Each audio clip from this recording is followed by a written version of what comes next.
"Your Majesty, your throne is growing poison." Caleb Morgan said it while kneeling in the damp soil beneath the royal canopy, one gloved hand holding a blackened branch he had just cut from the sacred vine. The sky garden floated 2,000 feet above the capital, enclosed by curved crystal walls that turned the morning sun into sheets of pale gold. Moisture hissed from hidden vents. Artificial wind moved through silver leaves. Beneath the perfume of ceremonial flowers, Queen Evelyn Cross caught the bitter scent of damaged sap. She stood at the edge of the garden path in a dark emerald court uniform, her blue-green skin marked by faint silver lines along her temples. Behind her, ministers, guards, and visiting nobles waited for the gardener to apologize. Caleb did not. He placed the branch across a marble table. Black liquid gathered at the cut end and moved against gravity, crawling toward the royal seal carved into the stone. Evelyn's golden eyes narrowed. "You were hired to tend the garden, human." Caleb removed his other glove. Soil darkened the lines of his white hand.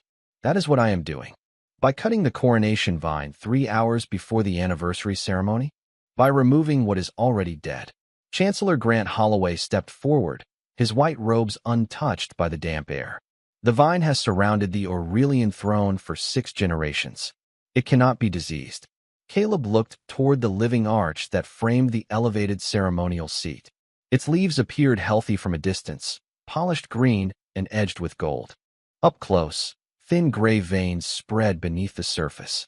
Evelyn had passed beneath those branches every morning for 10 years without seeing them.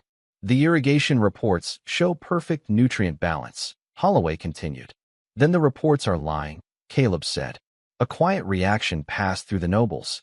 Evelyn studied him more carefully. He was 39, broad-shouldered without seeming imposing, with short dark brown hair and calm gray eyes. He wore the same gray-green work uniform he had worn since entering palace service nearly 2 years earlier. No rank, no jewelry, no sign that he understood how close he stood to insulting a queen. "Explain yourself," Evelyn said. Caleb pressed 2 fingers to the branch. A tiny silver root thread emerged from beneath the bark, pulsing with stored data. "The vine is drawing contaminated water from the lower distribution grid. Not enough to kill the palace gardens. Enough to make the outer districts fail first." Holloway's expression changed for less than a second. Caleb noticed. Evelyn did not. "The lower districts have independent reserves," she said. "On paper." Caleb turned toward a circular flower bed surrounding the throne platform. 7 dark buds stood among white ceremonial blooms. Evelyn had never seen them before. "What are those?" she asked. "Warnings." The first bud opened with a soft mechanical rustle. Its petals were black, but a silver symbol glowed at the center, an emblem from a dynasty that had vanished 14 years earlier. Then the second flower opened. Another fallen house. The third followed. Then the fourth. Around the garden, attendants stepped back as all 7 flowers bloomed into a perfect ring. Each carried the mark of a throne no longer standing. Evelyn felt the silver lines at her temples brighten. "Who planted these?" Caleb rose slowly, garden shears hanging loosely at his side. "I did." An elderly advisor near the rear of the procession stared at the flowers, then at Caleb's face. The color left his features. "Majesty," he whispered, "close the garden." Evelyn turned toward him. "Why?" The advisor could barely force out the words. "Because that man is not your gardener." Caleb looked toward the poisoned vine above the throne. "Not only." The old advisor took 1 step back. "The groundskeeper has come for the 8th throne." The sky garden sealed within 30 seconds. Crystal doors lowered from the ceiling with a deep hydraulic hum, trapping the scent of wet soil and bitter sap inside the royal canopy. Queen Evelyn Cross dismissed the visiting nobles first, then the musicians, then every ceremonial attendant who did not hold palace clearance. Chancellor Grant Holloway objected twice. She ignored him twice. Caleb Morgan remained beside the marble table, his gloves folded neatly next to the blackened branch. He did not look like a man accused of ending dynasties. He looked like a worker waiting for permission to return to unfinished irrigation. The elderly advisor who had named him refused to meet his eyes. "Explain the title," Evelyn said. The advisor swallowed. "The groundskeeper appeared before 7 governments collapsed." "Appeared how?" "As a mechanic, a cook, a transit inspector, once as a school custodian." Caleb brushed a grain of soil from his sleeve. That version is exaggerated. Holloway stepped closer to the queen. Majesty, this human entered palace service under false records. He should be isolated immediately. His records were verified, Evelyn said. By your office. The chancellor went still. Only for a heartbeat. This time she noticed. Evelyn ordered a complete background search. The palace intelligence system responded with a clean civilian file. Caleb Morgan, age 39, born in the North American Union, certified in agricultural systems, atmospheric recycling, and mechanical maintenance. No military service. No political affiliations. No property beyond a small rescue account and an inactive transport license. His travel history began 23 months earlier at the Aurelian border. Everything before that was blank. Not classified. Blank. No citizen has an empty past, Evelyn said. Some do after enough governments erase the same man, the advisor whispered. Caleb looked toward the ceiling vents. The Western humidity regulator is failing. Holloway laughed without humor. You expect us to believe you are concerned about moisture? I am concerned about pressure. A soft alarm sounded beneath the floor. One of the crystal walls clouded as condensation spread across it. Caleb crossed the garden without waiting for permission and opened a maintenance panel hidden behind a wall of white blossoms. Inside, 3 copper lines trembled against their brackets. He closed one valve, opened another by half an inch, and the vibration stopped. How did you know where that panel was? Evelyn asked. I repaired it last winter. That passage is not listed on garden plans. It is listed on the original oxygen plans. He looked at Holloway. Before the palace separated royal air from district air, the queen felt the silver lines at her temples warm. Separated. Caleb pointed through the crystal floor toward the city thousands of feet below. Golden towers rose through morning haze. Beyond them, the lower districts formed narrow gray rings around the capital. The garden is not decorative. Its root beds clean 12% of palace air and regulate water pressure for 3 residential sectors. Holloway folded his hands. Ancient infrastructure. No longer relevant. Caleb touched a nearby vine. Its leaves curled inward. Then why did Sector 9 lose 6 pounds of oxygen pressure last night? Evelyn turned sharply. There was no report. There were 4. They were reclassified as maintenance noise. Caleb moved to another bed and lifted a sensor from the soil. Sector 11 received water with triple the legal mineral load. The servants' kitchens lost heat for 40 minutes. The Eastern nursery has been receiving reduced filtration since Tuesday. Evelyn stared at him. How do you know all of this? Plants do not accept edited reports. He showed her the sensor. Tiny lines of light moved through its translucent roots, carrying chemical data from the palace network. She had believed he spent 2 years trimming roses and replacing soil. He had been listening to every system beneath her feet. Why did you not bring this to me? She asked. Caleb's gray eyes settled on the throne platform. I did. When? Every weekly maintenance summary for 21 months. Holloway reached for his wrist console. Caleb spoke before he touched it.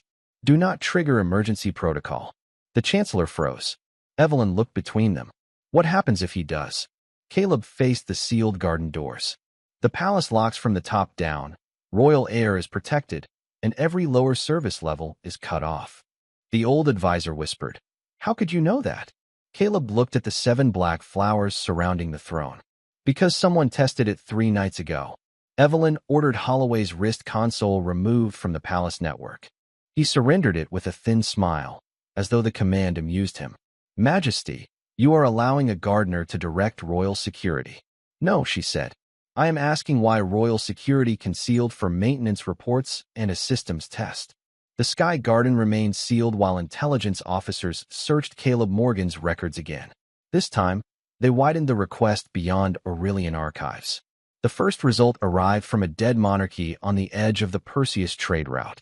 A blurred image showed Caleb standing beside a public water station beneath a different name. The second came from a mining world whose royal council had dissolved after workers gained direct control of oxygen and transport.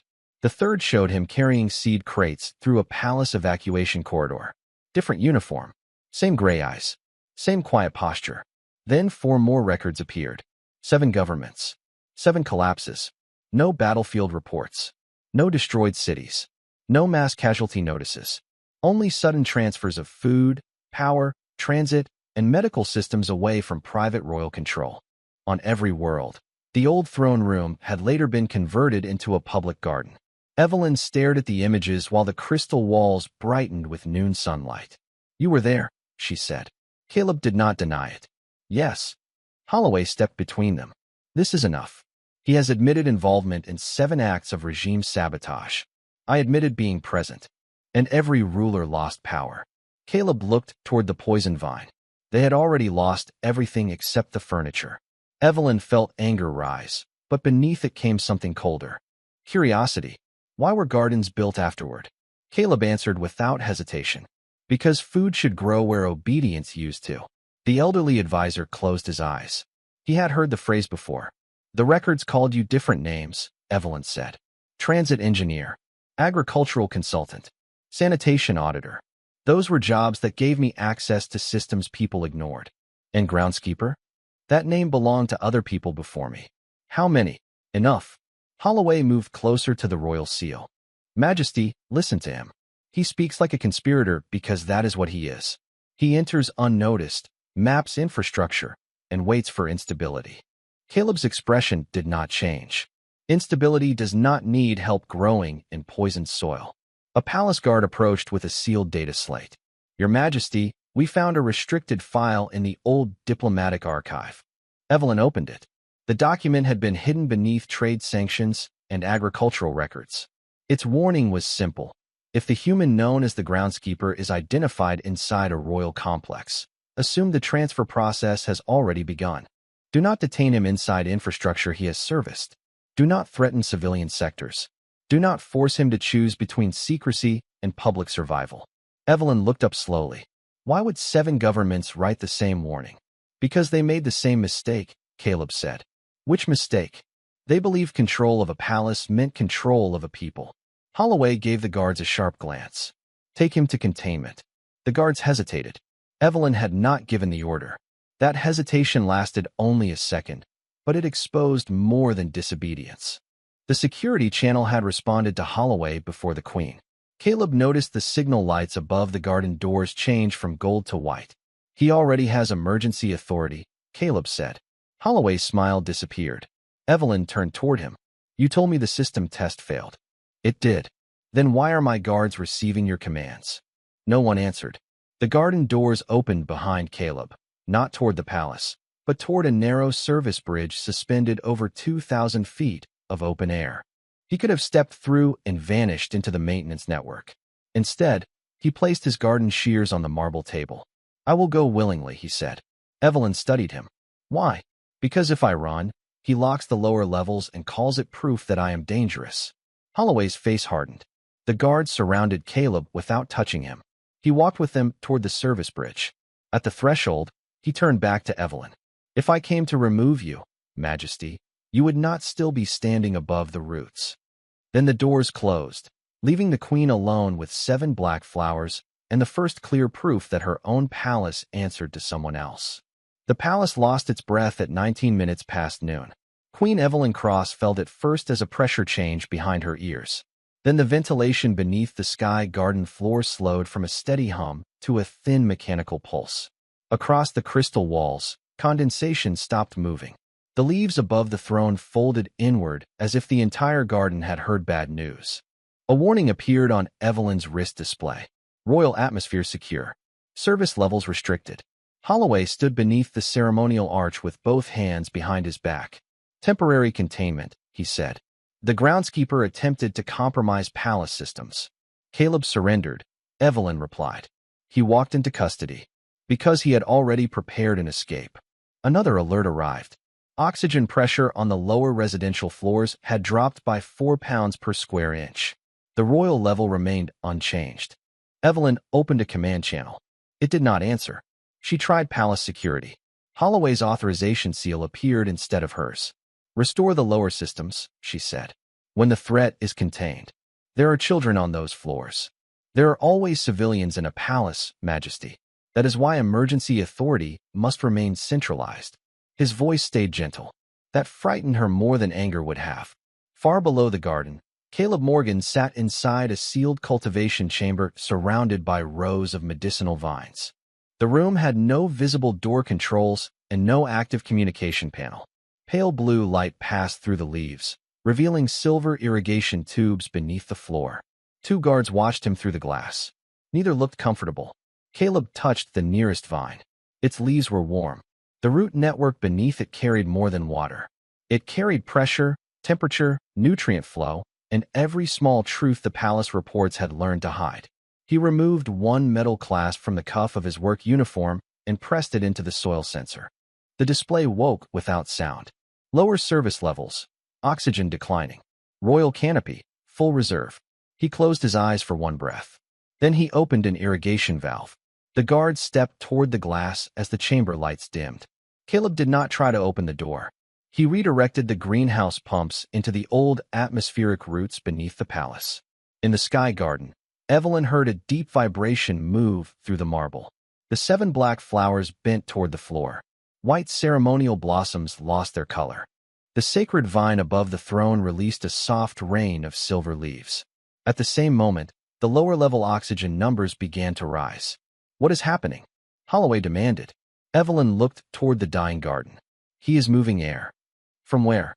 She watched the reserve indicator above the throne fall. "From us." Holloway reached for an emergency override. The system rejected him. Caleb had not taken control of the palace. He had opened an older path that existed before royal privilege had divided the air. Oxygen flowed through root membranes, maintenance shafts, and forgotten nursery vents. It reached the kitchens first, then the servant quarters, then the eastern nursery. The royal canopy grew colder with every restored district. Evelyn's breath became visible. She did not step toward the emergency mask stored beside the throne. Holloway did. She blocked the cabinet with one hand. "No," she said. "The lower floors first." For the first time, he looked at her without pretending respect. "You would endanger the crown for maintenance workers? They are not beneath the crown if they are the ones keeping it alive." In the cultivation chamber, the door unlocked as pressure equalized. Caleb remained seated. One guard opened it. "You can leave." Caleb looked at the oxygen map. "Not yet." "Why?" "The western nursery is still 2 pounds low." He adjusted another valve by a quarter turn. Above him, the royal garden surrendered the last of its stored warmth. The vine around the throne darkened. Its golden leaves fell across the marble steps until the seat of power stood buried beneath them. Evelyn watched the garden she had inherited wither so people she had never met could breathe. Then Caleb's voice reached the palace through the root network, quiet and clear. "Majesty, now you know which part of the kingdom was being kept alive." The hidden door opened beneath the throne after the last fallen leaf touched the marble. Evelyn stared at the narrow staircase descending into darkness while cold air moved upward carrying the smell of damp stone and living soil. Caleb Morgan entered the sky garden through the service corridor, his gray-green uniform stained at the knees, his hands bare. The guards followed him, but none raised a weapon. Chancellor Grant Holloway had vanished from the royal level. "Where does that lead?" Evelyn asked. "To the first garden," Caleb said. "There was a garden before this palace? There was a city before this palace." He took a portable light from the maintenance wall and started down. Evelyn followed. The staircase curved beneath the royal platform for nearly 200 feet. Pipes ran along the stone, older than the polished systems above. Some carried water. Others carried warm air from the lower districts. Thin silver roots wrapped around all of them, pulsing with quiet light. The queen touched one as she passed. Images flashed across its surface. A crowded clinic. An empty grain station. A child holding a ration card beneath artificial rain. She pulled her hand away. "Those are memories." "Records," Caleb said. "The roots translate them into sensory patterns." "Whose records?" "People the palace stopped listening to." The stairs ended at a circular chamber larger than the throne hall. 8 stone platforms stood beneath a ceiling of black glass. 7 held mature trees. Their trunks were pale, their leaves different colors, and their roots disappeared into separate beds of dark soil. The 8th platform was empty. Evelyn moved toward the nearest tree. Its bark carried the silver emblem of the first fallen dynasty. "These were under my palace?" "The first 7 arrived as diplomatic seed collections. Your archivists cataloged them as extinct botanical specimens. Caleb placed his palm against the trunk. The chamber filled with soft voices. Workers described missing food shipments. Doctors recorded medicine diverted to royal compounds. Engineers reported oxygen controls locked behind private codes. One voice belonged to a former king insisting that shortages were necessary to preserve order. The tree answered with another memory, public kitchens opening after his command network failed. Each tree is a witness, Caleb said. Living storage cannot be erased with one server command. Evelyn moved from one platform to the next. 7 thrones. 7 systems that had hidden hunger behind polished reports. 7 rulers who believed they alone held their worlds together. You brought them here, she said. 1 seed from each world. Why? To compare patterns. He activated the central route map.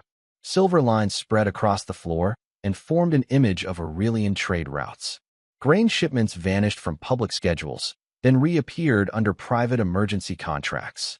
Water filters were delayed in outer districts while royal reserves increased. Medical supplies had been reassigned to warehouses controlled by Holloway's office. The shortages were not mistakes. They were being arranged. He is creating a famine, Evelyn whispered. Not a real one at first, Caleb said. A controlled shortage. Enough fear to make the council grant permanent emergency authority. Under my name. Under your seal. She looked at the empty 8th platform. Fresh soil waited there.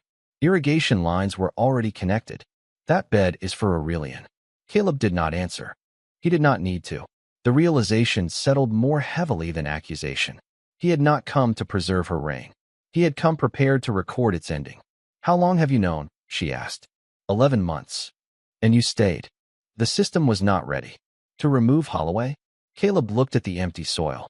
To survive after removing everyone who believed the palace was the kingdom. Evelyn felt the silver markings at her temples brighten in the dark. Including me. If necessary. The words were quiet. Honest. She should have called the guards. Instead, she looked at the 7 trees and listened to voices from worlds that had learned too late. Why is the 8th bed still empty? Caleb turned toward her. Because I have not decided whether this world needs a memorial or a beginning. Evelyn stood beside the empty planting bed while the 7 trees whispered around her. The chamber felt colder now, though the air system had stabilized. You said the system was not ready, she said. What system? Caleb Morgan touched the silver route map again. A new layer appeared above the floor, showing 2 years of royal decisions arranged as points of light. Yours. She looked at him. You came here to study me. I came here to determine whether removing the throne would save the people beneath it. The words should have sounded like a threat. They did not. Caleb spoke the way he spoke about contaminated water or failing pressure valves. Calmly. Precisely. What did you find? She asked. He selected the first record. A prison order appeared above the roots. 3 agricultural workers had been accused of sabotage after refusing to meet an impossible grain quota. Evelyn remembered the case. She had canceled their sentences and ordered an audit. You stopped an injustice, Caleb said. The next image showed a hospital opening near the Eastern Transit District. You redirected ceremonial funds to immigrant medicine. Another record appeared. A military request to enter an outer colony after labor protests. Evelyn had denied it. You refused to send soldiers against civilians, Caleb continued. You knew these things? I was repairing an airline behind the council chamber when you signed the refusal. Despite herself, Evelyn almost smiled. So the legendary groundskeeper was hiding behind a ventilation panel. The legendary groundskeeper was trying to stop mold from reaching the nursery. The humor vanished when the next records appeared. Approved mining quotas. Delayed water reforms.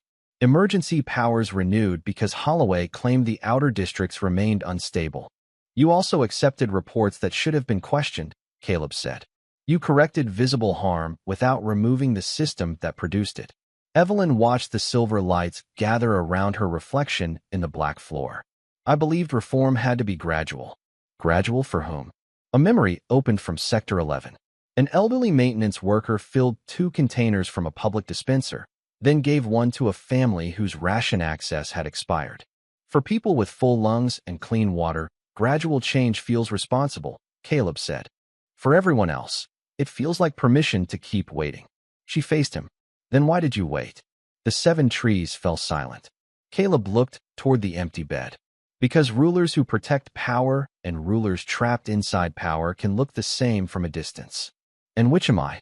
I had not decided. He opened another layer of records.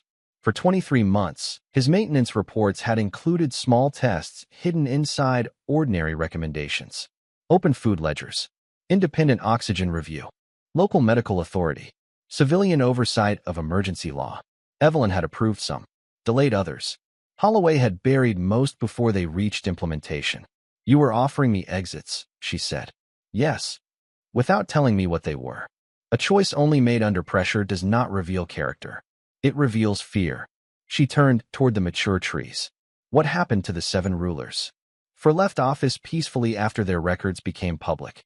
2 accepted limited civic roles. 1 refused every transition until his own council removed his authority. You did not destroy them.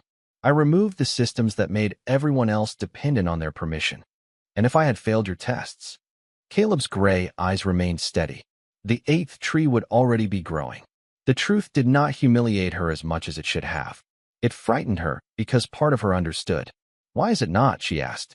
Caleb walked to the empty bed and pressed his hand into the soil. A single green point appeared beneath the surface, waiting but not yet planted. Because you kept choosing people when the cost was visible. He looked up at her. Not often enough. Not deeply enough. But enough to make certainty dishonest. Evelyn felt the chamber's root network pulse through the soles of her boots. So you spared my throne. No, his voice softened. I spared the possibility that you might step down from it before it had to be removed. Above them, Holloway's emergency signal spread through the palace. The empty bed illuminated, and a message formed in the soil. Royal authority transfer requested. Caleb read it once. Then he looked at Evelyn. Now we find out whether I was right. The royal authority request opened across the chamber floor in a circle of white light.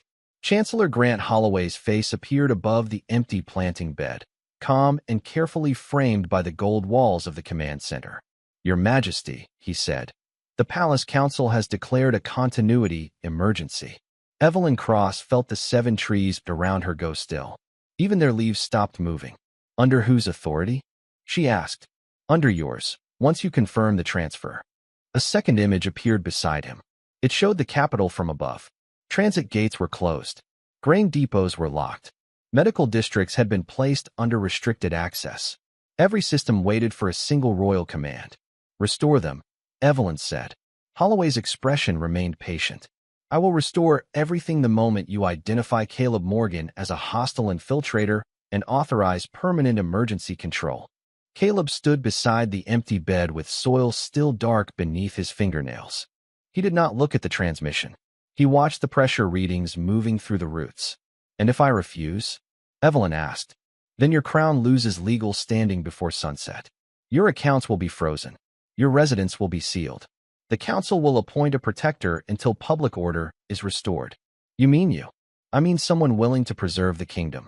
Holloway lifted one hand. A prepared declaration appeared in front of Evelyn. It accused Caleb of sabotaging life support, manipulating food systems, and planning the collapse of Aurelian authority. All she had to do was place her palm over the royal seal. You can remain queen, Holloway said. Your people will remain calm. The human disappears into a secure tribunal. The crisis ends. Evelyn looked at Caleb. Say something. He met her eyes. It is your decision. You know what happens if I choose wrong. Yes. And you still will not tell me what to do. Then it would be my choice wearing your crown. The chamber air felt heavier. Evelyn stepped toward the declaration. Holloway's image sharpened. Majesty, this is the last responsible path. Caleb moved to the wall of roots and opened the seed archive. The black glass ceiling filled with memories from the outer districts. A mother measured clean water into 3 cups and left her own empty. A clinic worker reused a filter marked for disposal. Miners waited beside an idle transport while royal cargo crossed the same route without delay. No narration explained the scenes. No accusation appeared beneath them. Only dates, locations, and the seals of offices that had approved every shortage. Evelyn recognized her own emblem among them. Turn that off, Holloway said. Caleb did not move. Those records lack context. A final memory opened. Holloway stood in a warehouse surrounded by sealed grain containers. Fear must arrive before hunger, his recorded voice said. People obey the gate before they understand the cage. The Chancellor's face hardened. Fabricated. Caleb touched the root archive. The data split into thousands of independent confirmations from shipment logs, worker testimonies, atmospheric sensors, and palace orders. Living networks cross-check memory, he said. One branch can be altered. A forest cannot. Evelyn stared at the prepared declaration. If she signed, the doors would open for her. The crown would remain. The palace would breathe. At least the upper levels would. She imagined returning to the throne beneath a repaired vine, while the lower districts waited behind locked gates. Caleb, she said quietly, if I refuse him, what do I lose? Everything that depends on people having no choice. My title? Possibly. My home? Possibly. My protection? Yes. She looked at Holloway. And if I sign? Caleb's voice was almost a whisper. You keep the throne. He keeps the roots. Holloway leaned closer to the transmission. Your Majesty, place your hand on the seal. Evelyn removed the ceremonial crown from her head. Its metal was warm from her skin. She set it in the empty soil. Then she placed her palm beside it, not on Holloway's declaration, but on the living root network beneath the bed. Open every record, she said. Caleb's expression changed for the first time. Not triumph. Relief. The roots rose in silver light around her hand. Across the Capitol, locked screens awakened. Holloway's prepared declaration vanished. In its place appeared the full history of the shortages, the diverted supplies, and the hidden emergency orders. Evelyn looked into the Chancellor's fading image. You offered to save my crown, she said. I am choosing the people you kept beneath it. The transmission cut out. Beneath her hand, the empty eighth bed began to pulse like a heartbeat. The heartbeat beneath Evelyn's palm traveled through every root in the chamber. Silver light climbed the 7 trees, crossed the black glass ceiling, and entered the palace systems above. Caleb Morgan watched the network divide authority into thousands of smaller permissions. Water control moved to district engineers. Grain access shifted to public warehouse councils. Medical routing returned to hospital coordinators. Transit gates unlocked under local civilian review. No single office received everything. That was the point. Chancellor Grant Holloway tried to reclaim the network through emergency law, but each request arrived before the people who operated the system. One by one, they refused him. The palace is losing central control, Evelyn said. No, Caleb replied. The palace is losing ownership. Above them, the royal throne began to change. Its living vine released the last of its black sap. Gold branches separated from the ceremonial seat and spread outward across the floor. Marble panels folded into 8 equal sections. The elevated platform lowered until it stood level with the surrounding hall. Seats formed around it, all the same height. No position remained above the others. Evelyn watched the transformation through the chamber display. You designed that. The first palace architects did, Caleb said. They built a council table before later rulers raised one chair above the rest. The 8th planting bed opened around the crown she had placed in the soil. Roots passed through the metal without damaging it, holding the circlet upright like a small frame around an empty center. A green shoot rose through the opening. Holloway's voice returned through a private channel. The polished calm was gone. Your Majesty, stop this. Foreign governments are already responding. The chamber ceiling filled with 7 distant signals. Each came from a world whose former throne had once stood above its people. Cargo fleets appeared first. Medical ships followed. Agricultural carriers reported seed reserves, filtration units, and emergency food supplies. No warships crossed the boundary. No one demanded territory, payment, or loyalty. Why are they coming? Evelyn asked. Caleb read the first transmission. Because Aurelian grain stations will need support during the transfer. The second offered atmospheric engineers. The third carried mobile clinics. The fourth requested permission to assist outer colonies before entering the capital. They answered you, Evelyn said. They answered the records. Holloway interrupted again. Those worlds owe him. This is conquest dressed as charity. Caleb opened the incoming agreements. Every aid contract placed distribution under local civilian councils. No authority passed to Caleb. No authority passed to Evelyn. Conquest usually asks to keep something, he said. Across the capital, the first warehouse doors opened. Workers counted the stored grain in public view. Hospital lights returned to full power. Transit lanes resumed beneath independent oversight.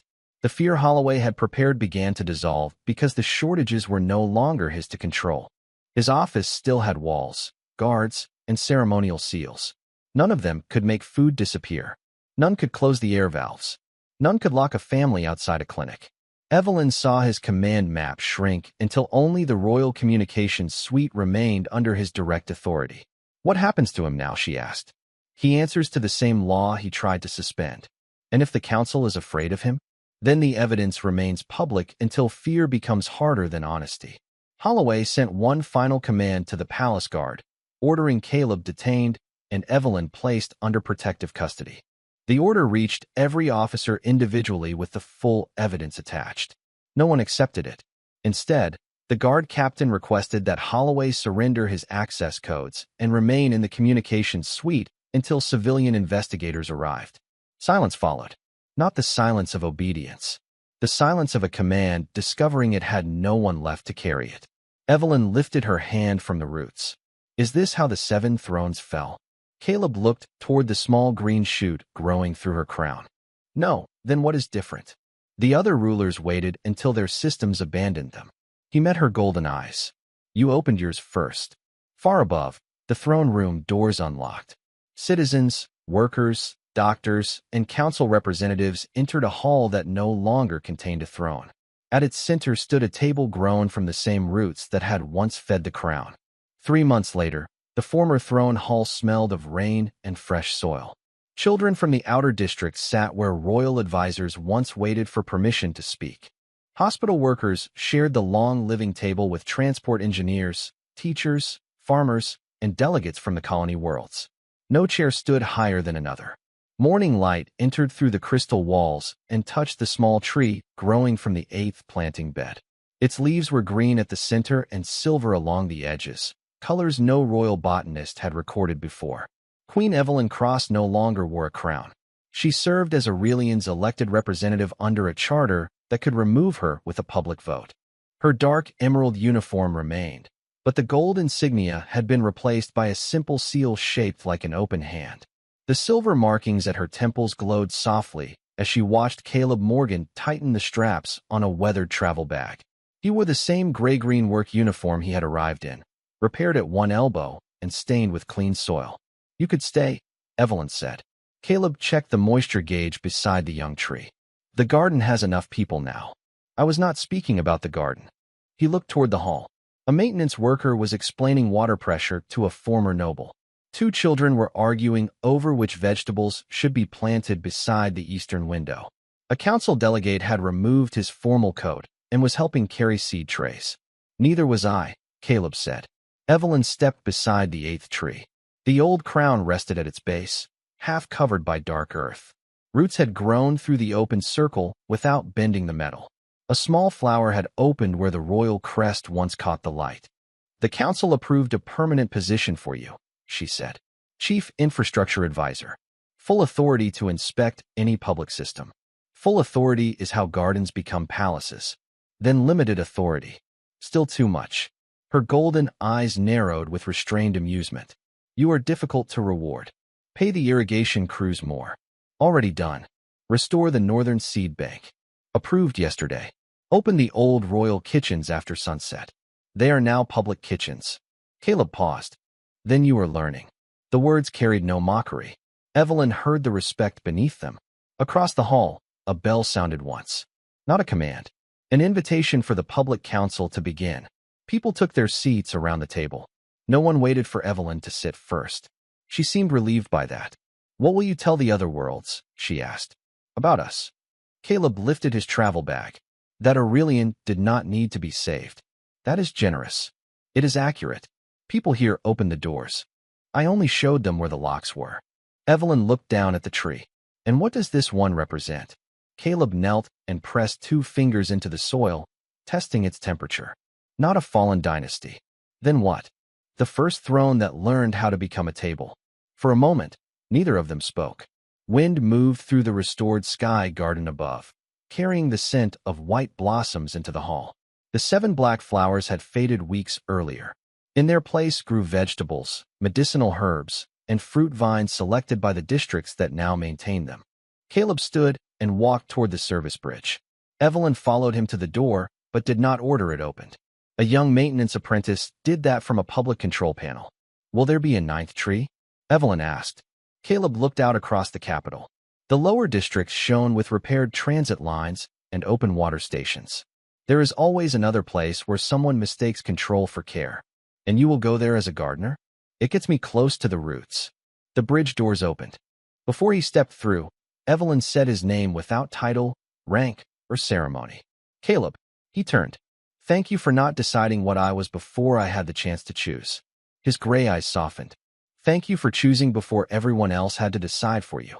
He left with the morning light behind him. Evelyn returned to the table and took the only empty seat. At the center of the hall, the old crown held a living tree. 7 rulers had lost their thrones because they refused to stand down. The 8th kept her people only after learning to stand among them.